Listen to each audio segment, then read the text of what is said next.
Warahmatullahi wabarakatuh. Yang saya hormati Bapak Kepala Pekon ya, Serikaton. Yang saya hormati ada ini Bapak Dewan, ini Mas Iin, rekan saya, saudara saya, sama-sama muda. Terus Bapak Ibu semua.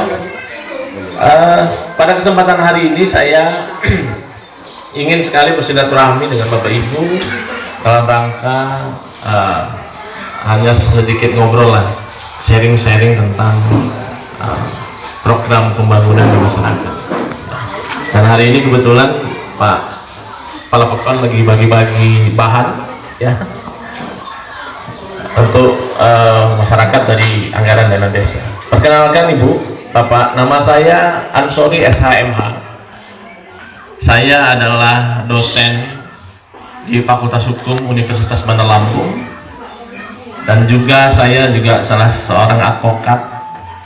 Kalau Bapak Ibu sering online ada berita misalkan kantor hukum Ginda Ansori WK, nah itu saya Pak. Kebetulan juga di dalam masa 2019 sampai 2024 ini saya juga adalah salah satu tim hukum yang memberikan masukan-masukan kepada Bapak Gubernur Lampung, Pak Arinal Junaidi. Kebetulan juga saya dari partainya, Partai Golkar. Kebetulan semua, itu karena Allah yang ngaturnya, jadi kebetulan buat kita ya. Dalam kesempatan hari ini saya mengapresiasi kinerja Pekon Serikaton ya. Dan ini luar biasa, ini sebagai sebuah bentuk transparansi ya, yang bisa diakses oleh masyarakat, sehingga harapan kita bahwa desa ini tidak menjadi target operasi penegak hukum yang berkaitan dengan dana desa ya kan? Mudah-mudahan, karena transparansi itu adalah nyata atau dasar bahwa bebasnya satu daerah, bebasnya suatu komunitas, bebasnya suatu bangsa dari dugaan tindak pidana pungli atau korupsi ya. Ini luar biasa. Mudah-mudahan meskipun kita tidak dapat apa-apa, Pak Kepala Pekon dan jajaran, tetapi kita di mata Allah juga masih punya nilai, ada pahala sampaikan. Pertama misalkan soal tanah. Biasanya ini masalah di kampung ini biasanya berkaitan dengan kepemilikan tanah ya Pak. Nah, harus dipahami dulu bahwa bagaimana cara kita mendapatkan hak tanah kita sehingga tidak diganggu orang lain, benar tidak? Nah, harusnya kita sebagai pemilik ya, hak milik misalkan mutlak atau istimewa, privilege misalkan ya, harus kemudian mengupayakan ini didaftarkan ya. Ini saya cuma mengingatkan yang belum ya Bapak Ibu, kalau punya tanah, punya mobil, punya aset, punya objek apapun, itu harus kemudian haknya diurus. Kenapa? Khawatir nanti dalam perjalanan ya kan, ada orang lain yang membuktikan berbeda atau menggugat kita terkait hak kepemilikan itu, benar nggak? Jadi kalau bicara tanah, kalau nanti dicek nih Pak, ini juga pekerjaan dari bagian dari pekerjaan pemerintah nih Pak Kepala Pekon, bahwa pendaftaran tanah itu perlu penting untuk menghindari sengketa gitu, ya. Dan kita sebagai masyarakat pemilik juga mendapatkan bukti kuat. Cukup nggak Pak dengan sporadik? Nggak cukup. Sporadik itu bukan jadi alat kemudian, hal yang kemudian menjadi alat bukti yang kuat dalam proses peradilan menyatakan hak kita. Apa alat buktinya? Sertifikat. Sama dengan kemudian kepemilikan mobil misalnya, kendaraan. Cukup nggak dengan surat tanda STNK-nya saja misalnya? Nggak cukup. Tetapi dia harus punya namanya BPKB, ya kan? Sama dengan tanah. Nah, oleh karenanya penting untuk kita semua, kalau kita punya tanah, punya rumah, tolong juga didaftarkan. Mudah-mudahan sudah semua ya Pak. Proses itu ya saya yakin pasti sudah berjalan di desa. Pendaftaran tanah itu, penghibahan itu harus dilakukan oleh PPAD, camat. Jadi dua-duanya boleh. Berkekuatan hukum yang sama nggak Pak? Dua-duanya boleh. Karena kadang-kadang orang melihat bahwa kalau notarisnya agak mahal Pak, BPAT adalah yang murah misalkan, ya kan? Tapi penting kalau soal pengibaran. Oleh karenanya, kalau kita sudah punya sertifikat ini, aman Pak. Pertama, ya, selama 5 tahun dulu tidak ada yang menggugat itu. Tapi setelah itu bisa nggak Pak digugat orang? Setelah 5 tahun kita udah dapat sertifikat, bisa nggak? Bisa. Tapi yang nanti membuktikan adalah proses peradilan. Kalau nih, misalkan Bapak Ibu bertanya dalam satu objek itu ada misalkan terkait dengan ada yang tumpang tindih sertifikat, ini kan sering ya Bu?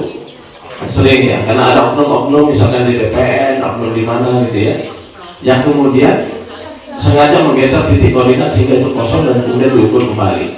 Mana benarnya? Itu kan pencemaran nama baik Bu, ya kan? Tetapi mau diapain? Ya, ini kadang sering terjadi ya, kita dapat terus namanya Sri, artinya Sri ini menyimpan nomor kita di dalam kontaknya. Jadi semua kontak kita di situ, kalau pinjaman online itu, nah, itu apa namanya nanti di SMS mereka. Hebat kan sekarang Bu canggih. Oleh karenanya kita sebagai masyarakat ini, harapan saya di Bukan Serikatel ini tidak ada hal-hal yang kemudian bisa merugikan kita, bisa merugikan masyarakat. Yang penting lurus-lurus saja Bu. Hidup ini hanya mempertahankan untuk kita sampai pada takdir sebuah kematian, ya. Jadi nggak mesti harus itu. Apa yang kita punya, apa yang jadi tugas kita lakukan aja. Nggak usah nego-nego dalam hidup ini. Mau jadi kaya, nggak mungkin jadi kaya raya kita ini. Kenapa? Tuhan yang kaya. Mau jadi sempurna, nggak mungkin ada kesempurnaan dalam hidup kita. Dalam proses pembagian dana desa sekalipun nggak ada kesempurnaan Bu. Yang sempurna itu cuma Tuhan, cuma Allah SWT. Ya, saya juga sudah sama apa namanya seperti keluarga dengan beliau keluarga ini. Kenapa? Saya tidak ingin kemudian saya dampingi proses-proses ini, walaupun kemudian saya nggak hadir di desa ini, saya sering teleponan tentang dana desa, tentang apapun, konsultasi, memberikan masukan kepada beliau agar senantiasa kita tidak ingin kemudian ada berita yang negatif terhadap desa Serikatel yang sudah lama kita bina dan kemudian kita tinggali bersama. Mungkin itu Bapak Ibu, saya mohon maaf ini mengganggu sejenak waktunya, ya. Mungkin kalau kemudian nanti ada keluhan atau ada pertanyaan atau apa, nanti bisa kita share di luar ini, karena ini hari Jumat. Nanti mungkin Pak Lurah juga akan melakukan kegiatan selanjutnya. Saya terima kasih nih Pak Lurah, Mas Iin, terus Bapak Ibu semua, terima kasih waktunya. Dan ini merupakan bagian dari pengabdian saya kepada masyarakat. Saya punya tanggung jawab lebih untuk kemudian mengingatkan, bukan menggurui, tapi mengingatkan kalau lupa. Mungkin itu, terima kasih. Dan saya akhiri, wabillahi taufiq wal hidayah. Wassalamualaikum warahmatullahi wabarakatuh. Oke, terima kasih saudara Soleh yang telah memberikan beberapa wawasan. Ini tadi sebenarnya ada yang pas banget penyampaian terkait dengan diuruskan terkait masalah pelayanan jual beli masyarakat sampai dengan pendataannya. Terima kasih. Terima kasih Mas Lurah. Jadi berkaitan dengan jual beli itu adalah proses perpindahan hak. Jadi ada beberapa. Yang pertama jual beli, terus kemudian hibah, ya. Itu yang sering terjadi ya, yang sering terjadi. Terus kemudian berkaitan dengan jual beli, siapa yang punya kewenangan di sini? Yang pertama adalah Bapak Ibu kemudian harus menyiapkan perangkat haknya. Misalkan sporadik, SKT misalkan atau masih kiri itu nanti dinaikkan ke sporadik. Ya, ini karena berkaitan dengan kewenangan menandatangani, sah atau tidak. Terus apa yang disampaikan Pak Lurah tadi memang benar prosedurnya seperti itu. Jadi kalau kita bicara AJB, ya, data-data inilah yang kemudian dibutuhkan oleh Lurah, misalkan adalah sporadiknya, data-data yang berkaitan dengan sejarah tanah. Itu kewenangannya Pak Lurah. Makanya saya bilang waktu itu saya juga pernah pesan dengan Pak Lurah bahwa hati-hati dalam menandatangani usulan masyarakat tentang hak tanah untuk menjadi sebuah sporadik. Saya pernah waktu itu. Kalau bisa, misalkan di ini rumah di tanah ini, kemudian kiri kanannya dipanggil dulu semua, tua-tua kampungnya dulu dipanggil semua. Kalau saya jadi lurah saya begitu, saya nggak mau langsung pegang Mbak.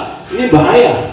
Tapi kalau kemudian ada musyawarah dulu bahwa benar, tua-tua kampungnya menyatakan itu benar, batasnya menyatakan itu benar, sejarah tanahnya itu benar, tekan sporadiknya, aman Pak. Karena ini yang jadi banyak kemudian yang jadi kepala desa yang jadi pesakitan pasca menjabat, karena dia menandatangani sporadik yang kemudian hak orang lain. Nah, terus kemudian bagaimana kalau masyarakat ada yang mau jual beli tanah? Tetap koordinasi dengan Pak Lurah, karena Pak Lurah juga punya akses ke Pak Camat sebagai PPAT kan, gitu, ya kan?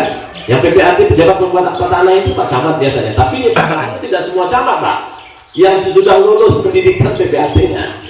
Kalau nggak notaris misalnya, ya kan? Jadi tetap mengetahui proses ini, tapi kemudian dia tidak bisa langsung di akta jual belinya, karena kewenangannya bukan kewenangan Pak Lurah. Tetapi di berkas-berkas lain mendukung menguatkan kepemilikan tanah dari warganya, ya itu kewenangan Pak Lurah dan perangkat.